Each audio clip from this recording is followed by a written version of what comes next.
জাপানের একটি কনভেনিয়েন্স স্টোরে কী ধরনের জিনিসপত্র পাওয়া যায় সেটা একটা ছোট্ট বর্ণনা দেওয়ার আজকে চেষ্টা করব।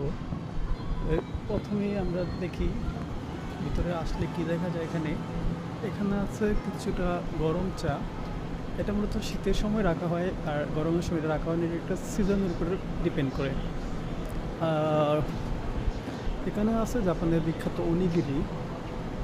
আমরা ফরেনার সবাই এটার নাম শুনে থেকে অনেকে যারা এখানে আছে তারা দেখতে পারি। এইটা আছে শুধু ভাত, সাথে লবণ মিক্স আছে, আরও অনেক আইটেমই থাকে অনিগিরি। আর এই হচ্ছে বেন্তো, রেডিমেড একটা ভাতের থালি বলা যায়। চিকেন আছে, ডিম আছে, এক একটা আইটেম এক একটা নিতে সাজানো থাকে। আর এখানে আছে স্যান্ডউইচ, বিভিন্ন স্বাদের বিভিন্ন আইটেমের বানানো স্যান্ডউইচ। এখানে আছে কিছু সালাদ।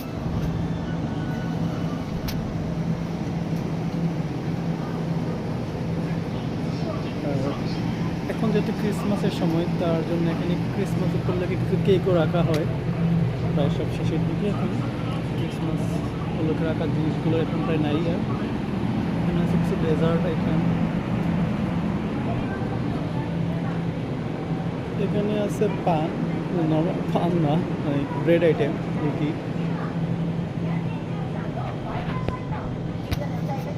এখানেও আছে রুটি।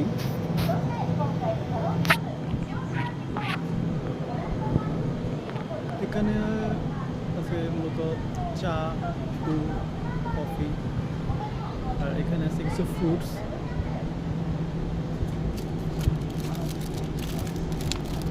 এটা একটি স্ট্রবেরি।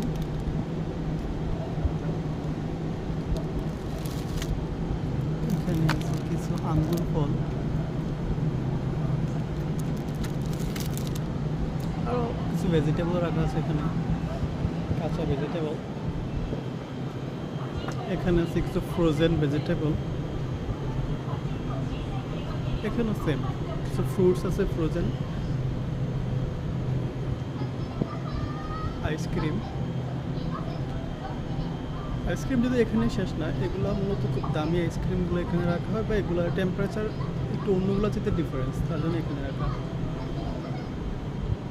এখানেও আছে কিছুটা ফ্রোজেন ওদেন, বা জাপানে যেটা রামেন বলে, ওরকমই অনেক আইটেম। কিছু চিকেন আইটেমও আছে যেগুলো ফ্রোজেন করা। এখানে আছে আরও কিছু আইসক্রিম। এখন জাপানে যেহেতু স্ট্রবেরির একটা সময় চলতেছে, তার জন্য এখন অনেক কিছুতে স্ট্রবেরিটা ইউজ করা হয়। এটা একটা নতুন স্ট্রবেরি আইসক্রিম, একটু আরেকটা স্ট্রবেরি আইসক্রিম।